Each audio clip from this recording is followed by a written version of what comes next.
Assalamualaikum warahmatullahi wabarakatuh. Sobat Netizen dimanapun Anda berada, di Mutiara Ramadan edisi kali ini kita akan jalan-jalan menuju sebuah pondok pesantren yang ada di Kecamatan Purworejo. Pondok Pesantren Babu Salam.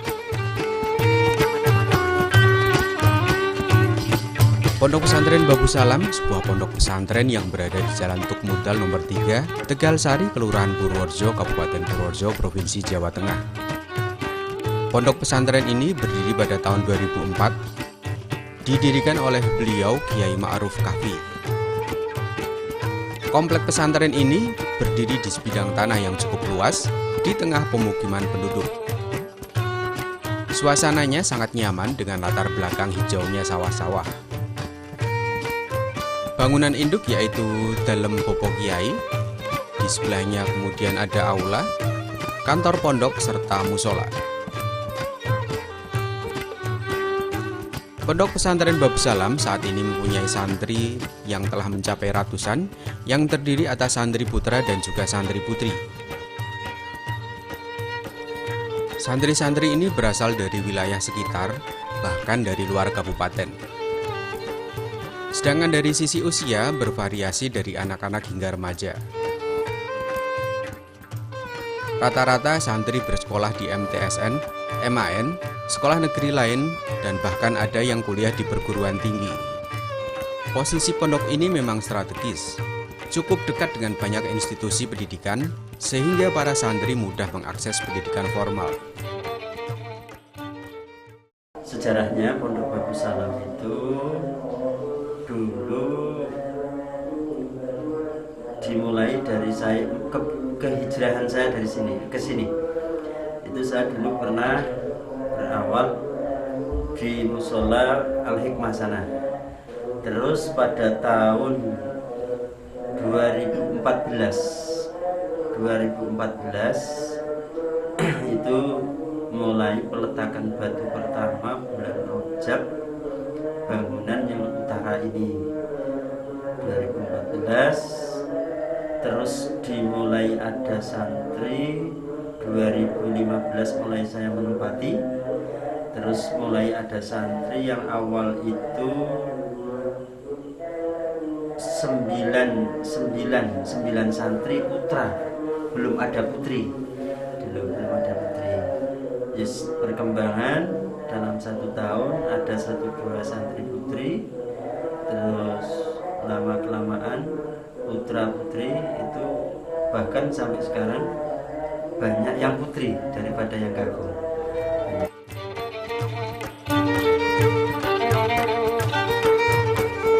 Sebagaimana umumnya pondok pesantren salaf, pondok pesantren Babu Salam mengajarkan kitab-kitab klasik pesantren. Adapun metode pengajarannya yaitu menggunakan metode bandongan serta sorogan. Anulan ojo takon sapa wong syai'an ing suwiji-wiji inda malalatihi nalikane bosene muallim.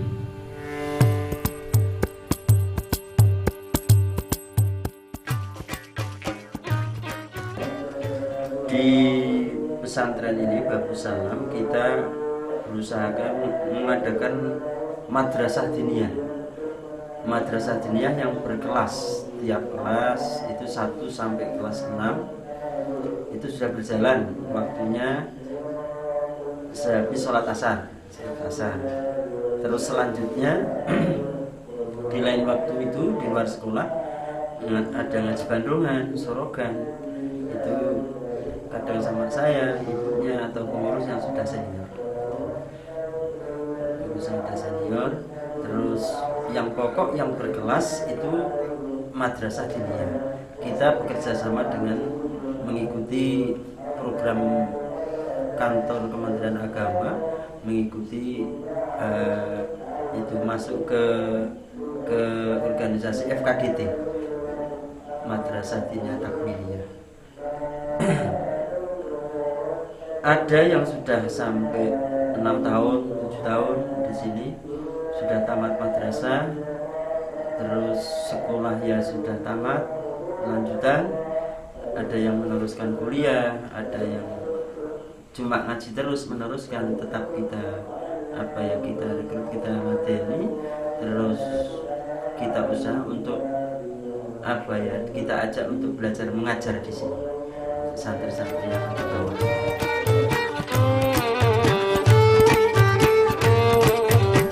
Sesuatu yang membedakan pondok ini dengan yang lain adalah pondok ini memfasilitasi anak-anak yatim piatu yang berkeinginan mondok. Saat ini ada 20 anak-anak yatim yang nyantri di pondok ini. Bahkan mereka bukan hanya mondok, namun juga bersekolah di sekolah formal.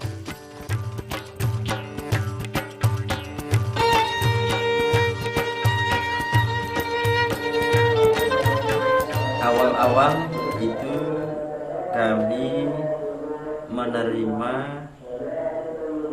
anak yatim piatu. Yatim pokoknya status orang tua sudah tidak ada. Satu yatim atau piatu, bahkan ada yatim piatu itu dari Wonosobo, dari daerah-daerah sekitar Purworejo sini. Itu sampai sekarang yang masih ada itu ada 20 anak yatim. Lah pengelolaannya anak yatim itu kita berusaha dengan saudara-saudara dan juga ada donatur yang membantu kami itu untuk membiayai satu pondok, perjalanan dia mondok, dan juga biaya untuk pendidikan formal.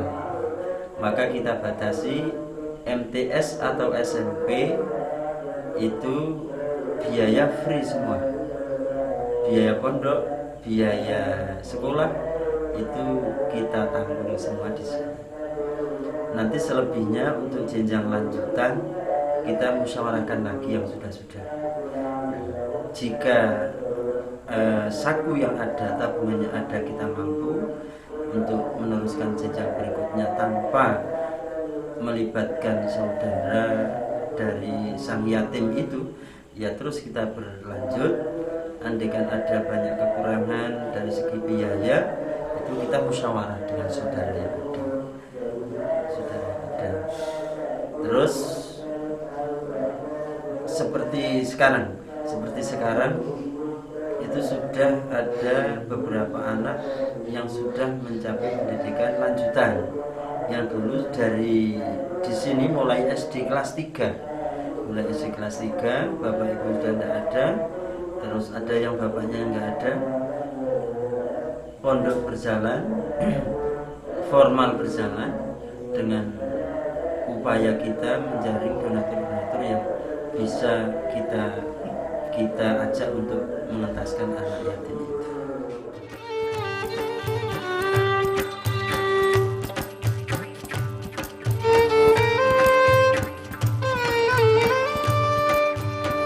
Di Pondok Babu Salam, santri juga dididik kemandirian untuk menghadapi masa depan. Ini terbukti dari kreativitas santri yang sudah terbiasa mencari solusi di tengah keterbatasan. Santri dilatih bagaimana berdikari. Tidak hanya bekal pengetahuan dan keterampilan, namun santri juga dilatih spiritualnya untuk menemukan jalan dan arah hidupnya.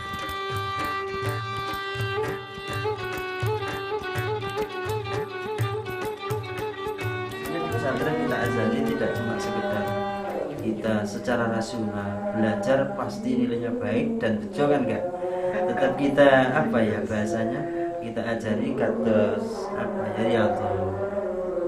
Sementara ini kan anak-anak banyak yang riyadhah kayak merokok, kayak ndahut, kayak wirid-wirid, terus puasa sering lah. Mungkin itu juga merupakan faktor pendorong mereka, spirit untuk kemajuan dan juga rahmatnya Allah, dia menuju untuk menuju cita-citanya itu terlaksana. Nah, jadi persepsi, kok ada yang punya persepsi wah nanti di pondok anak jadi cita-cita tidak bisa tercapai. Nyun sewu, yang tidak di pondok yang tidak tercapai banyak. Adalah yang tidak tercapai banyak. Nah, di pondok yang tercapai juga banyak. Kalau kita melihat di lapangan, iya, tidurnya seperti itu, makannya seadanya. Tapi ternyata dengan hal-hal riyadhah seperti itu toh juga mendukung. Mungkin Allah lah yang menghendaki anak-anak tersebut, santri-santri, menjadi orang-orang yang beruntung, karena ikhtiar tidak cuma zahirnya saja, tapi juga batinnya kita latih semampu kita. Seperti di sini harus setelah sholat maghrib anak tidak boleh ada aktivitas apapun, mujahadah. Pagi setelah subuh jamaah subuh harus. Ya bisa ditanya santri-santri, saya sering sebelum subuh saya jalan-jalan ke atas untuk membangunkan. Setelah itu sebelum sarapan, saya punya prinsip, sebelum sarapan ilmu-ilmu eksak, ilmu-ilmu yang bersifat umum, kita sarapan dulu Al-Quran. Saya gak punya prinsip seperti itu. Saya teringat bahwa Al-Quran itu dalil muttaqin, seperti itu, akan menunjukkan orang-orang yang bertakwa. Orang-orang yang bertakwa. Ternyata ya dengan rutinitas seperti itu, pembiasaan, istilahnya tidak cuma ngaji sorogan bandrungan, ada pembiasaan pagi sore, itu anak-anak kemungkinan nanti akan bisa berlaku disiplin. Itu ikhtiar saya keluarga, saya pengurus seperti itu. Toh kalau kita menengok, tidak semua namanya santri akan sukses apa yang diharapkan. Tapi kalau melihat prosentase anak yang terdidik dengan prihatin, rekoso ning golek ngen, ternyata di luar sana dia sudah ada pembiasaan spiritual, pembiasaan tentang pola hidup yang tertib. Itu berangkat dari latihan-latihan mandiri di pesantren. Ternyata kalau kok sering melihat di situ, kenapa anak kok di sana-sana bisa mecah mikirnya, karena sudah terbiasa. Ada kesulitan mesti ada cara doa, cara mujahadah dan sebagainya.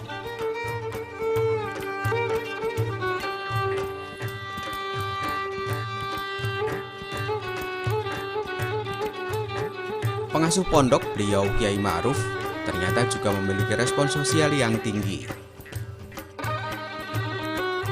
Beberapa anak pang, anak jalanan, yang sebelumnya menjadi problematika sosial masyarakat, oleh beliau diayomi dan dididik menjadi santri.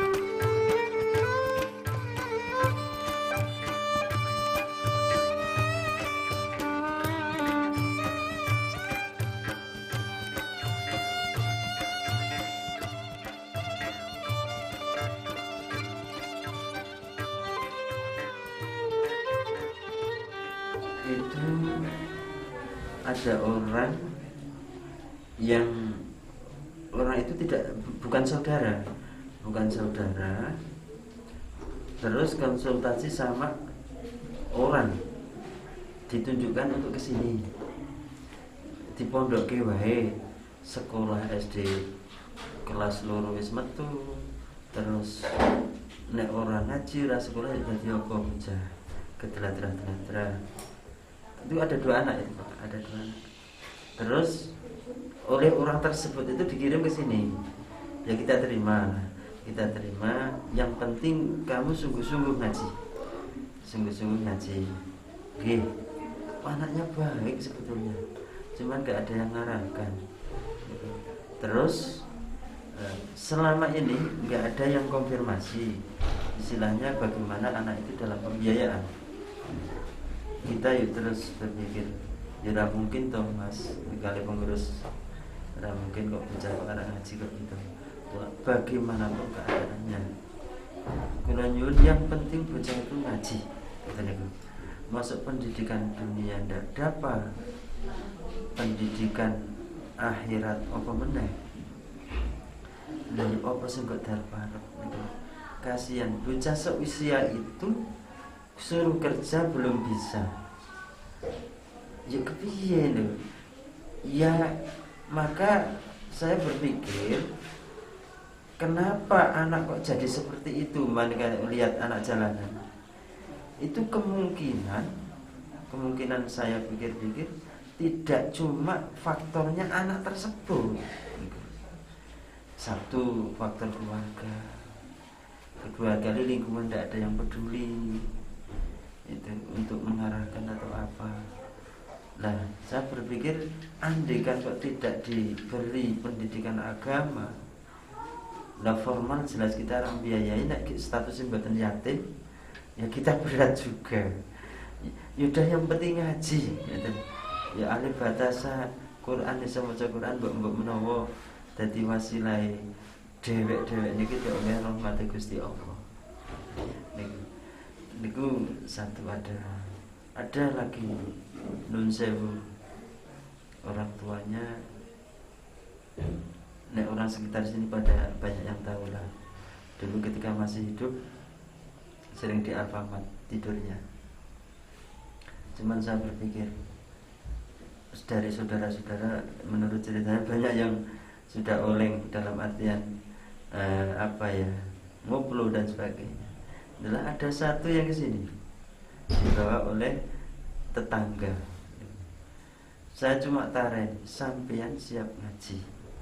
Siap Pak, siap. Kula badhe ngaji. Ya wis, nek mboten sing penting nang kene. Ora kena mayeng-mayeng niru wong tua aja. Mboten. Dalam artian kula matur niru wong tua niku orang tua yang tanda kutip gitu. Terus saya tanya, sampean bentang sekolah pura Mas? Kula mboten sekolah. Ya wis, sampean sing penting kula tingali ngajinya bagus. Ngajinya bagus. Istilahnya disiplinnya bagus. Saya berpikir ke depan. Ya udah, jenengan nek sekolah kejar paket piye? Nek kejar paket keseneng. Tamat SD. Itu umurnya udah banyak itu. Umurnya udah banyak. Terus saya berpikir, ya enggak mungkin toh kok anak seperti ini ngajinya sudah bagus, tamat SD kejar paket, umurnya sudah banyak, ya terus kita suruh kan udah kerja kan, ya ditutup ngajine kan, ya tadi saya pikir. Terus saya berpikir ke depan nanti setelah beberapa waktu, pikir kalau sudah banyak umurnya sudah, ya cukuplah untuk masuk dunia kerja. Saya tujuannya nanti tak channel ke PLK, ada skill. Ini anak harus dibekali skill. Ya maaf Pak, saya sampai alat-alat itu punya, las kecil-kecilan punya, alat pertukangan itu dari pasah lah, tatah lah. Saya memberikan contoh, gitu cara gawe, dari buat, yuk terus dikembangkan. Dengan maksud saya, kalau tidak sekolah ya udah tidak apa-apa. Bukan berarti saya kontradiktif dengan negara, bukan. Cuman karena saya menghantarkan ke situ saya tidak mampu. Karena banyak yang lainnya membutuhkan, statusnya tidak yatim, niku. Tidak yatim. Terus yang penting saya berpikir dalam benak, nanti nek ngaji wis rada mlaku wis bagus, umure cukup kira-kira ngoten niku kita masukkan skill ada di dekat kita BLK. Nah sementara untuk sebelum masuk ke situ kita adakan sendiri di sini. Yang besar kan ada yang tidak sekolah. Ini sebagian ada yang tidak sekolah Pak di sini. Tidak sekolah, kalau tidak sekolah pagi ngaji sama ibunya. Itu ya belajar ngelas lah, belajar tukang, atau niku dengan harapan niku anak nantinya punya bekal untuk dalam kehidupan. Bahkan ada di sana itu anak-anak seperti itu ternak ayam, ternak mentok. Kula persilakan mung aja nang cedhek mriki. Engko disaut koncone ngoten niku sebelah mriku. Ngoten niku. Istilahnya kebersihannya biar terjaga. Itu kita paling bisa berbuat seperti itu. Karena ya kita tidak mampu untuk menghantarkan formalnya. Terus saya punya prinsip lah, nek ngaji kan ana ilang wis ngaji sementing ngaji. Ngoten niku kula. Cuma seperti itu. Ada yang sudah besar itu. Sudah besar sekarang ya udah cok minggu pitik, minggu mindrok. Sudah enggak apa-apa. Yang penting nanti kehidupannya itu sampean tertata. Tertata bisa ngerti hak-hak Gusti Allah, ngerti hak-hak manusia. Kadang nangis Pak melihat orang-orang seperti itu. Kula ningali bocah lari-lari Pak. Saya tidak 100% menjustifikasi salahnya kamu enggak. Ini kemungkinan ada lingkungan atau keluarga yang kurang ada perhatian kemungkinan. Ternyata kalau dijalurkan kepada pendidikan yang bagus, ya kayaknya bagus. Bagus anak itu. Istilahnya dari beberapa itu ada setelah kita bekali keterampilan, ya bagus Pak. Sampai dulu pernah Pak, saya operasi anak mau dari mana ini? Sampah kan banyak di sini. Sampai saya bilang, Mas, tolong nek pas pengajian, pas apa, kok ono kertas, kardus, sampean ora niat golek rongso, tapi lumpuk no. Engko nek wis dolen kena bertambah sama sampean. Sementara niki jangan jadikan patokan mata pencaharianmu seperti itu. Cuman memanfaatkan hal yang ada. Nggih, Pak. Mula nggih, nun sewu nek mbet istilah kok wonten sing preso. Lah dene santri Bagus Salam kok nggawa bagor, nggawa rongsok niku mban perintah kula. Sementara ini ada yang bermanfaat daripada dibakar lombok kita. Niku mati-kati ada waktu. Niku kok saya berpikir solusinya seperti itu.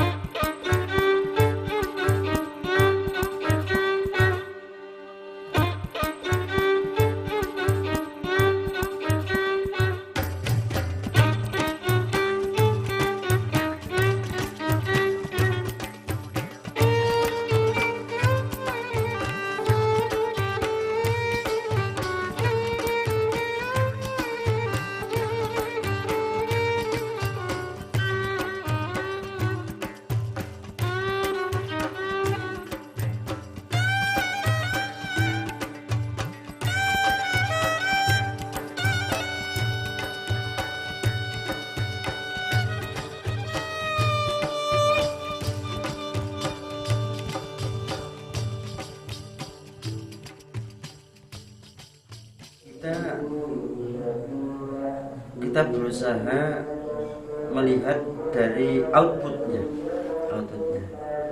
Istilahnya anak mondok di Bagus Salam dan sekolah formal taruh yang ada MTS, ada SMP 2 itu ternyata setelah kita cross check untuk masuk sekolah-sekolah negeri itu kayaknya kalau di MAN itu saya belum pernah kok ada ceritanya yang mondok di sini tertulak di sana kan.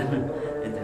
Terus yang dari Man tamat itu yang tahun kemarin saja ya, tahun kemarin saja itu ada yang masuk Min Salatiga. Itu kayaknya cerita setelah di sana bahasa Arab itu masuk, dia fakultasnya jurusan adab bahasa Arab. Bahkan pretest awal itu diantara yang lain dia mendapat ranking 1 gitu. Tapi saya matur bukan semata-mata itu dari pesantren, maksudnya dari formal juga mendukung, anaknya juga sergap lah. Terus ada yang masuk ke beasiswa, jaringan beasiswa, kebanyakan dari beasiswa. Itu ada anak dari SMA Negeri 7 yang di sini. Dia mudoroso, Pak gimana? Kalau pengen kuliah, cuman maaf kondisi orang tua, kayaknya sudah angkat tangan. Ya coba sampean mau bisa untuk kompetisi enggak? Dalam artian kompetisi ya usaha dohir. Yang kedua usaha batin, jenengan tirakat, berdoa, tirakat berdoa. Ternyata masuk jaringan itu 2 perguruan tinggi, ITB masuk, UGM masuk, UIN masuk. Terus dia bingung, terus di kok tiga-tiganya terima semuanya jalur beasiswa murni. Saya bilang, jenengan yang diminati jurusannya apa? Terus saya isyarah itu yaudah aja ambil ITB. Sampai selesai di ITB, putri padahal Pak itu jurusan teknik mesin industri. Ternyata dia ya juga di sana prestasi juga. Maksudnya kalau kita sebagai seorang awam kok berpikir ada kesan bahwa di pesantren nanti anak kita ketinggalan dengan kemajuan, saya kira dari output yang kita lihat ternyata ya tidak. Ternyata di luar sana banyak juga yang bisa terjaring di sekolah-sekolah tinggi yang dia bahkan beasiswa murni 0 sampai orang tuanya datang nangis kulo rangiro dan sebagainya. Sebenarnya kayak gitu saya menanamkan pada anak. Yang terakhir penjenengan sebagai pengasuh pondok, kira-kira harapannya apa yang mau disampaikan kepada masyarakat secara luas? Saya berharap sekali istilahnya apa ya, karena berangkat saya juga rekoso cara gambile, cuma keinginan menjadi orang yang baik, belajar baik. Itu sering saya cerita dengan anak, dengan santri, bahkan perjalanan saya ketika mencari ilmu sampai kuliah selesai itu terjal itu sering saya ceritakan. Istilahnya jangan takut kok bocah anak di pondok nanti anak itu jadi anak yang tidak terdidik, tidak prestasi. Bahkan orang takut mondok ke bocah karena nanti nilai sekolahnya kurang bagus. Ternyata kita bisa melihat realnya saja, istilahnya anak yang di pesantren itu yang prestasi juga banyak. Itu oleh karena itu jangan takut untuk memondokkan anak. Mari ajakan saya ya, anak dibekali dua sisi pendidikan formal. Oke. Saya juga didik orang tua seperti itu dulu. Formal kita temani, tapi ngaji itu adalah utama bagi kita, karena untuk bekal kita tidak cuma untuk di dunia saja, bahkan sampai akhirat itu yang akan jadi pegangan kita.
Oke, demikian pemirsa netizen, jalan-jalan kita di Pondok Babu Salam. Sedikit informasi, semoga ada manfaatnya. Assalamualaikum warahmatullahi wabarakatuh.